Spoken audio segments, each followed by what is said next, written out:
ആദ്യ സിനിമയിലെ ഗാനരംഗത്തിൽ ഒറ്റ കണ്ണിറുക്കൽ അതുകൊണ്ട് മാത്രം ആഗോളതലത്തിൽ ശ്രദ്ധിക്കപ്പെട്ട് തരംഗമായി മാറിയ താരമാണ് പ്രിയ പ്രകാശ് വാര്യർ. ഒമർ ലുലു സംവിധാനം ചെയ്ത ഒരു അഡാർ ലവ് എന്ന ആദ്യ ചിത്രം മലയാളത്തിലാണെങ്കിലും പിന്നീട് പ്രിയ കൂടുതൽ ശ്രദ്ധിക്കപ്പെട്ടത് മറ്റ് തെന്നിന്ത്യൻ ഭാഷകളിലാണ്. ബോളിവുഡിലും മികച്ച പ്രകടനം കാഴ്ചവെക്കാൻ പ്രിയയ്ക്ക് കഴിഞ്ഞു. അഭിനയത്തിനൊപ്പം തന്നെ മോഡലിംഗിലും തിളങ്ങി നിൽക്കുകയാണ് പ്രിയ.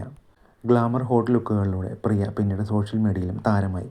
തൻ്റെ യാത്രാവിശേഷങ്ങളും ഫോട്ടോഷൂട്ടുകളും വിശേഷങ്ങളുമെല്ലാം അതിലൂടെ പങ്കിടാറുള്ള താരം മിക്കവാറും ഹോട്ട് ലുക്കുകളിലാണ് പ്രത്യക്ഷപ്പെട്ടിട്ടുള്ളത്. എന്നാൽ ഇപ്പോഴത്തെ പതിവിന് വിപരീതമായി സാരി അഴകിൽ അതിസുന്ദരിയായി തിളങ്ങുകയാണ് താരം. റോയൽ ബ്ലൂ പ്രിന്റഡ് സാരി അണിഞ്ഞ് നിറച്ചിരിയോടെ നിൽക്കുന്ന പ്രിയയുടെ ചിത്രങ്ങൾ ആരാധകർ ഏറ്റെടുക്കുകയാണ്. ഹെവി ട്രെൻഡി ജുംകയും തലയിൽ മുല്ലപ്പൂവും പ്രിയയ്ക്ക് ഇരട്ടി ഭംഗി തോന്നിപ്പിക്കുന്നുണ്ട്. സൂപ്പർ സ്റ്റണ്ണിങ് പ്രിയ, ലുക്കിംഗ് ഓസം എന്നതടക്കമാണ് ആരാധകരുടെ കമൻറ്റുകൾ. സാരിയിൽ പ്രിയയുടെ ഭംഗി കൂട്ടിയിട്ടുണ്ടെന്നും കമൻറ്റുകളുണ്ട്. മന്ദാകിനിയാണ് നടിയുടേതായി അവസാനം റിലീസ് ചെയ്ത ചിത്രം.